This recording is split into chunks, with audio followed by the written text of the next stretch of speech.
President Donald Trump submits his spending proposal to Congress. For San Diego, it's got good news for the Defense Department and veterans, and some very bad news for local scientists. And we look at the reasons behind the massive Tijuana sewage spill last month. I'm Mark Sauer. The KPBS Roundtable starts now.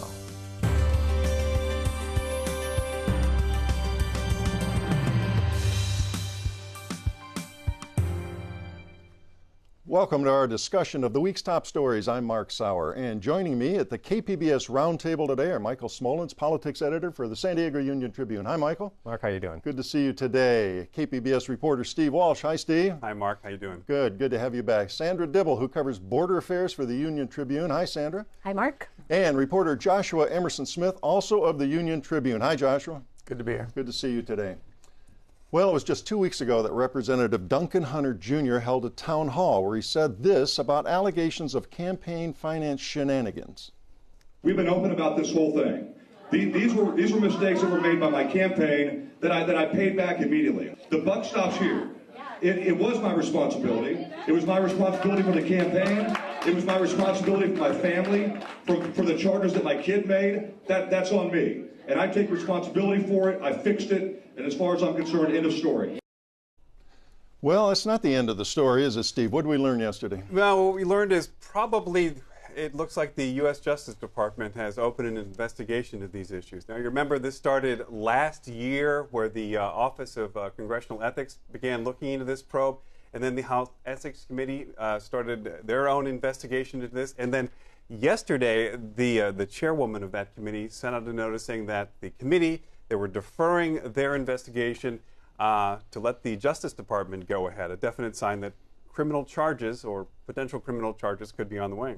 All right. Now, Michael, might this Congressman Hunter, who's been in a safe district and here a while, his father there a long time before, might he have to resign or even get indicted? And the reason I bring that up, you had an Illinois Republican, Aaron Schock, just in November, who did have to resign, was indicted by a grand jury for misuse of public funds. There seems to be analogies there.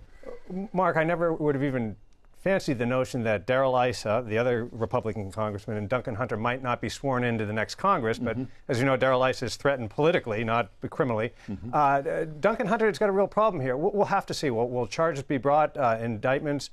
You know, the Office of Congressional Ethics, in their report, their language is very interesting, but it almost seemed like in their version they're saying there's probable cause for a further investigation. And the question we don't know is, has the FBI been investigating for a while? How soon that's been going on? Obviously, the stories and the reporting has been on this for many months.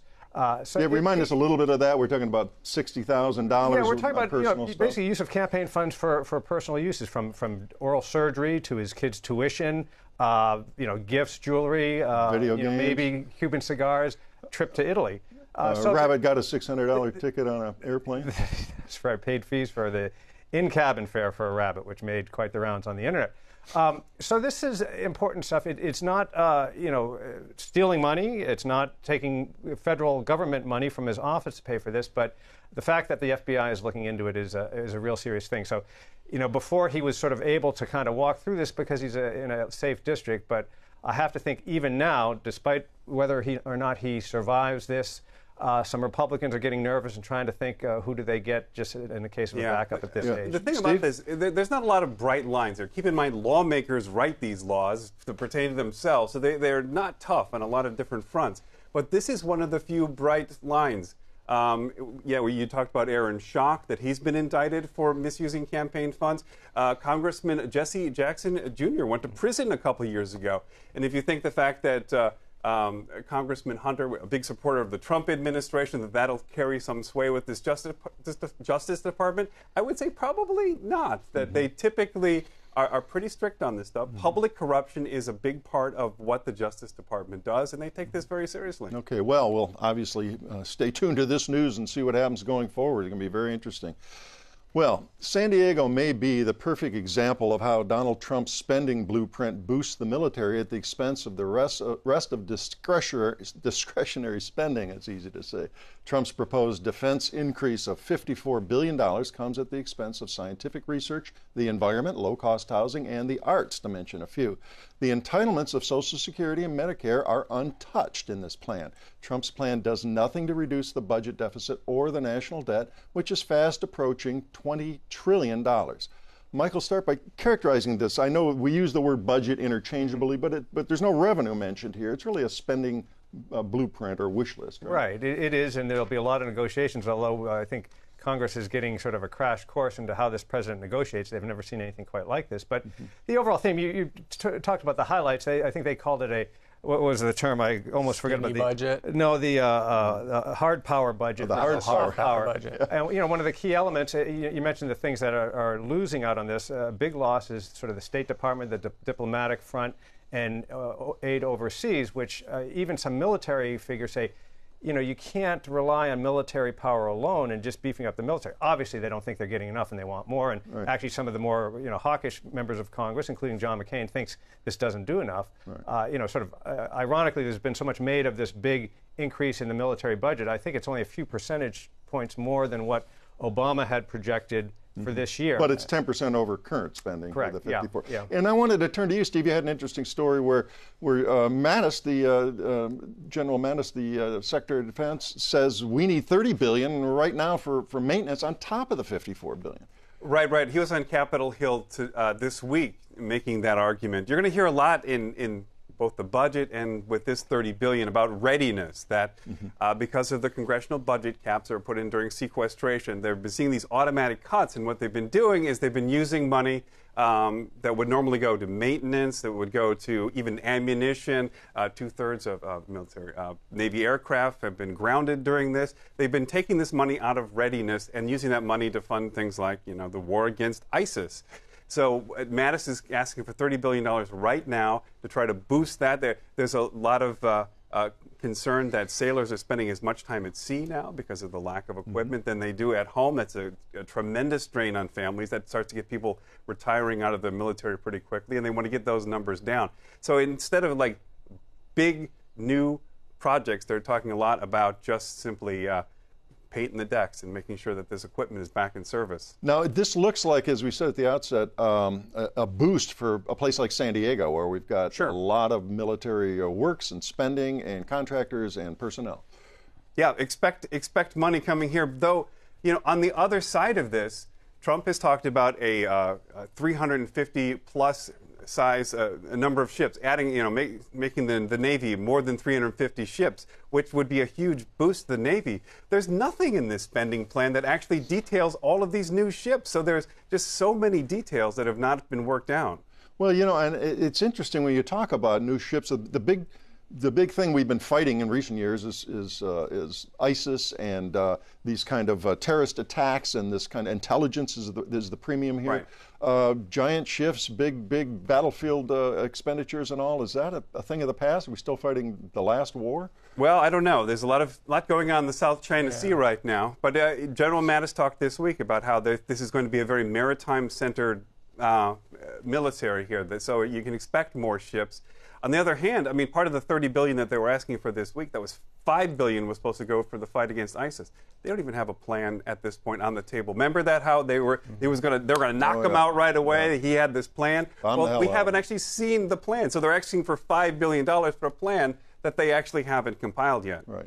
Now, we're going to get into some more, Michael, but this really is a long way from any of the stuff being hard and fast, and we're going to get into some of the cuts here that are on the negative side as far as San Diego is concerned. But this is a whole process, right? The president puts this up on the wall and everybody starts throwing darts at it. That's correct. And, usually there's this, long negotiation. As I said earlier, as we found on health care, that this is a different kind of president in terms of how he negotiates with Congress. If he's frustrated by the process, which apparently he is on the whole health care bill, that it's just working too slowly, wait till he gets involved in the budget, because there are committees among committees, and everybody has a piece of what they want in there and what they want out there. So it'll be interesting, as it always is with President Trump, to see how he negotiates this, how he handles it. and what kind of ultimatums he gives, which he's already given on health care. And he's coming off a loss here, or at least a lot of egg on their face regarding this health care vote, which they're still dealing with even as we speak right now. Weakened president in the polls. A lot of that plays into the politics of this. Yeah, but I don't think he doesn't act like a weakened president in the polls. He's sort of a, if you'll excuse the expression for military, damn the torpedoes. I mean, he has his way of doing things, and it'll be interesting to see if he can work his way with Congress, or will the process sort of eat him up bit by bit, which it often does, is the case, and we'll see just what happens with this budget. Now, one consensus thing we may see, Steve, is veterans, both sides of the aisle. They want some increases in the VA and some help for veterans after these wars. Yeah, again, that is one of the other few areas of the budget where they have did get an increase, get like a 6% increase. Again, David Shulkin, the new head of the VA, was with the VA prior to that. He's the only holdover from the Obama administration. He was, before Congress, basically putting in kind of a placeholder, veterans' choice, that law that would allow you to go out and then see a doctor outside the system. That law is set to expire in August. He's asking for basically a placeholder to go ahead and keep that law going until they come up with a new plan that might work. There are a lot of problems with that law, and we've reported on them. And they don't quite have all those ducks in a row yet. All right, I'm going to shift. I want to shift to some of the potential San Diego losers in this Trump spending plan, but I was just told the vote has been canceled now today in the House for the health care bill. So obviously they did not marshal the according to the president, Obamacare is the rule of the land now. Obamacare is. We'll see how long that lasts. If you take the president at his word, which reporters have done that at their peril. A lot of potential losers in this budget and elsewhere. Here's Eric Topol. He's a cardiologist at Scripps on what cuts to the National Institutes of Health budget would do to medical research here in San Diego. I think that a lot of people's jobs would be at risk, and I think our mission on the Mesa and the whole San Diego biomedical enterprise of research would be in a desperate situation. All right, Joshua, Trump famously denies climate change caused by humans. How does this budget reflect that? Start with NOAA and what it is. Yeah, so NIH, obviously, that was a big concern for a lot of people, but also, NOAA's cuts, I believe it's something like 17%, would be huge for this area if that actually became a reality. Remind us what NOAA is. It's the National Oceanic and Atmospheric Administration. And they are, they fund things like UC San Diego's Scripps Institution of Oceanography. Last year, Scripps's largest federal grant came from NOAA, something like $40 million.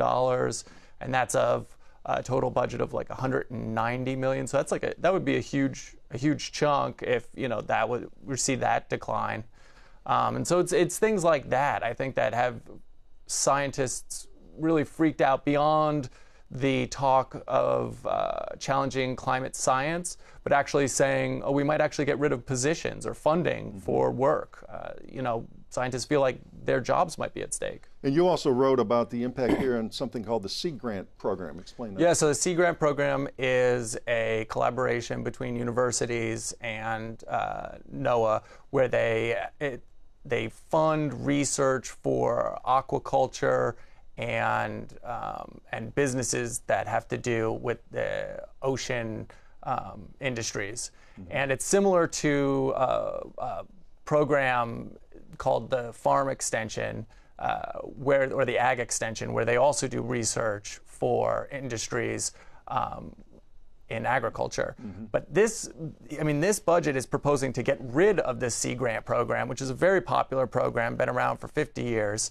And that would, again, just be jobs lost. So scientists are kind of freaking out about this. In biomed, for the TV audience, we just had a graphic up on the biomed cuts here. NIH, $400 million comes into that's a huge part of the economy here in San Diego. There's this question of whether or not the defense boost would offset the cuts to sciences and biomedical, and we don't really know yet. Is this going to be a net positive for the region, or is it, or could it really be something that hurts the economy here in San Diego. And political, Michael, what do you think in terms of the cuts we're talking about, the boosts we're talking about here? How does that play politically, maybe in this region, even across the country? Well, we'll have to see what ultimately comes out, what the budget is, and who gets really hurt by it. But obviously, boosting military spending is a big thing in San Diego, and we will feel that impact.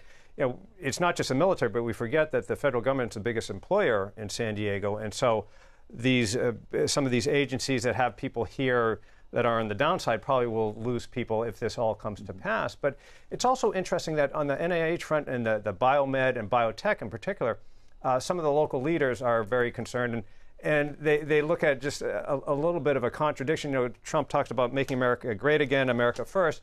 They say, hey, we are first in these industries worldwide, and yet now they're talking about cutting back, and that could make us lose our edge. So they're very concerned. Of course, you could look at that as self-serving. Obviously, they don't want that, but I think it's been proven that that's a big part of the region and that future research for health and other things. Right, Sandra. Oh, I just thought it was important to make the point that this is not just going to happen overnight. It will happen over a period of years because a lot of programs are funded, and they might be funded through 2018-19. I looked at Plan Merida a little bit, U.S. aid to Mexico, and a lot of stuff is still going on, and is likely to go on in the coming months. So, well, that's interesting because obviously we have another election, at least for the House and a good number of Senate members next year, coming sooner than maybe some of us even want. But priorities could change if a majority changed in one or both houses of Congress as we go along here, right? That's true. Yeah. Now, I wanted to ask you, of course, you talk about international relations of foreign budgets. Budgets always deal with that. We've got roughly $200 billion in annual economic activity cross-border here. What are some of the things in this budget here? And one I wanted to point out was the EPA and how it's affecting the story we're going to talk about in a minute on the Tijuana sewage situation. Yeah, I think Josh is probably better qualified about EPA. I think the interesting one here for the border is Homeland Security.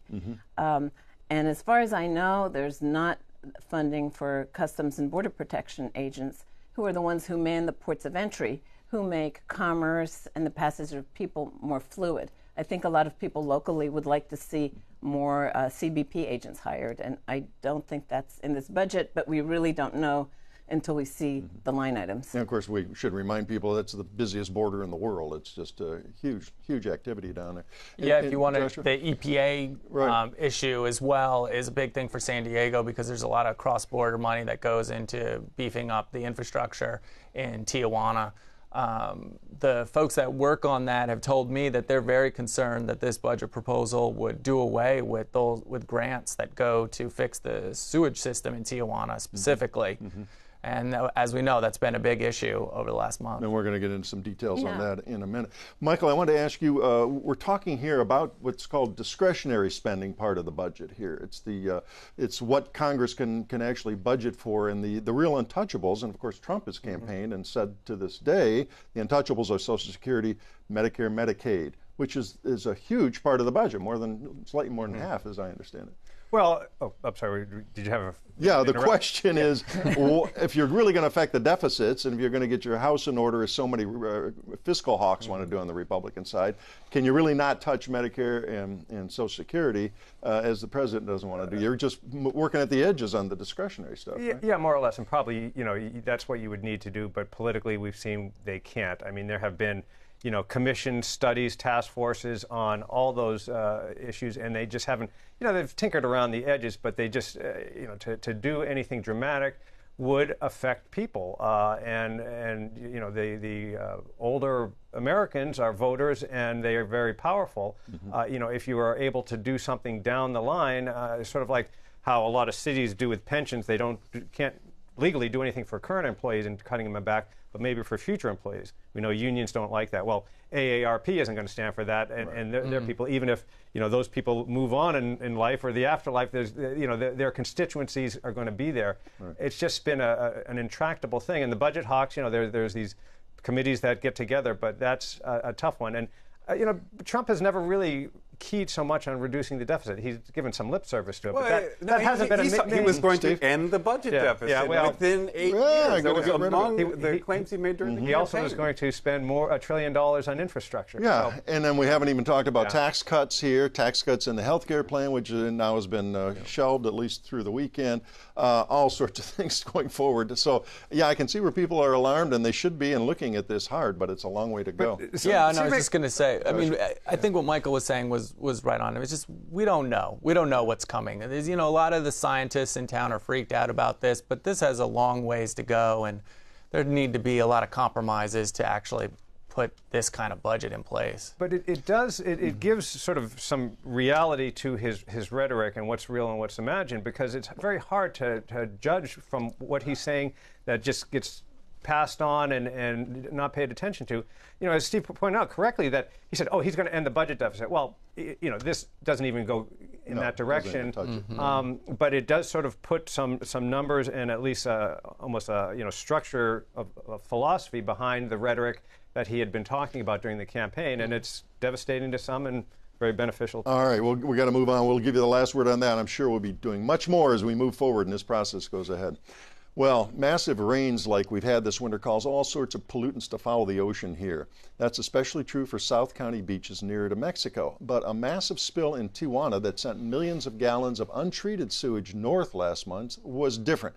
Sandra, start with what caused this spill and how much sewage are we talking about that made it into the Tijuana River Channel? Well, what caused the spill is the failure of a collector. Collapsed, which means it broke. And from what a big collector in Tijuana. A huge collector in the center of town. Of untreated sewage. In the center of the city. And according to Baja California state officials, the collector started failing in early January, but it wasn't until the first 4 days of February that it was replaced. They say that it was only during this 4-day period that large amounts of sewage were sort of sent down the Tijuana and Alomar rivers and ended up in Imperial Beach. There's been other versions. The initial report by IBWC that Joshua wrote about was 143 million gallons, and then Scott Peters had a $230 million figure. They say only 4 million gallons over a 4-day period. So there's uncertainty at this point. But U.S. officials were pretty upset because of a couple of reasons, right? They didn't hear about this in a timely fashion. Both U.S. and Mexican officials, I have to say, were upset. And who appears to have dropped the ball, and who actually admits that they dropped the ball, is the State Public Service Commission, the CESP. They failed to notify the Mexican side of the International Boundary and Water Commission, which in turn notifies the U.S. side. So they said they were, having a crisis that day. All these things were happening, and this is why they. These are the folks that maintain the sewage system. The city workers. And we talked about fouling, the stench and foul water. We're talking about untreated sewage here, but there's some real serious problems caused by pollutants going into the ocean on this scale, right? Oh, yeah. I mean, absolutely. You don't want to be swimming in the water when it's all sorts of warnings about this degree. I mean, it could be potentially fatal. Yeah. Now, let's talk about the sewage system down there in Tijuana, in the Mexican coastal communities. Are all entities and businesses and residences hooked to the system, to the sewage system, or no? I think the average for Tijuana Rosarito Beach is 90%. And 90 or higher. 90 or higher, yeah. Well, 89 is actually what they say, the state utility says. But that's up quite a bit in recent years. Rosarito, what? It's up quite a bit in recent years. It was much lower as recently as the early 90s. In the 90s, yeah. Right. In the 90s, they were basically sending 10 million gallons of untreated sewage down the river a day. Mm-hmm. Now, we've had agreements, and you alluded to some here, cross-border agreements about the flow of sewage and how to minimize it and keep information going in real time. Does this incident show that isn't working any longer? There's been a practice, and what's not clear to me is if it's an actual written protocol. So right now there's a binational committee meeting to sort of talk about, okay, what's going to be our protocol? When do we report spills? Do we report it only when it's likely to cross the border? Do we report it when it just happens in Tijuana? So, who calls who's responsible, what happened, who dropped the ball? Right now, we don't have sort of the final report. We won't have that till early April. How much money are we talking about to really fix and upgrade some of these sewage problems there? Wow. You want to handle that? I mean, well, no, there's a lot of numbers Tens of floating millions of around. dollars, right? Like they gave me a $280 million figure.